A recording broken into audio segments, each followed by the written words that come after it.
Good day, everybody. So, I wanted to quickly speak about the sun moving into Leo according to the actual sky above our heads. It's really interesting if we use the midpoint method of calculating how the sun moved through the constellations according to mastering the zodiac. Um, it's a little bit different calculation than the International Astronomy Union calculation, but I go with the true sidereal from Mastering the Zodiac, which I might explain more about at some point. But I go with this calculation since I do true sidereal astrology, and it's very interesting. According to this calculation, and if we look into the actual sky, I'm also going to share a screenshot here in this video. The sun has just moved into the early degrees of the constellation of Leo.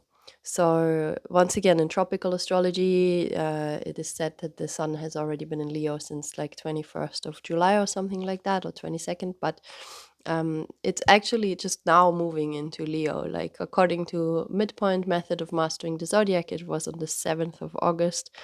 And it's very interesting, I think, that now on the 8th of August, when it's this hype around Lionsgate, the sun moves into the constellation of the lion, like entering through the gate of the lion, we could also say. So I think it's a very interesting kind of thing for our current time on Earth to consider. And on that note, I just wanted to speak a little bit about the Leo archetype that this time now, this Leo season, can bring in. Things that we can contemplate, things that we might energetically feel more strongly, can be very related to our expression, self-expression, and authentic self-expression. And the Leo archetype is kind of also related to a child archetype. So there's in its higher expression, I would say it's really about childlike play and childlike expression. And what I also mean by that is like a very innocent pride and a very pure confidence of, this is who I am, and look at me, and I'm great, and I'm beautiful, and I'm wild and free and whatever. Like, this also has to do with artistic expression. It has to really, to me, it really has to do with our soul expression. And so therefore also acknowledging and allowing our individuality to radiate, you know. And there is something unapologetic about this Leo energy. This Leo energy can obviously also express itself in a more shadowed expression, and I'm going to scratch on that because if we don't feel acknowledged in our individuality, if we don't feel seen in our self-expression, which is, I think it's a pretty fundamental human need to be seen in our authenticity, or to feel like we can just be our authentic selves. And if we have experiences where we did not feel like we could be that, then we can carry resentment, we can feel some sense of pity for ourselves, and obviously that can also be projected outward. So anybody else who might be radiating or shining or taking up space, we might feel very triggered by them.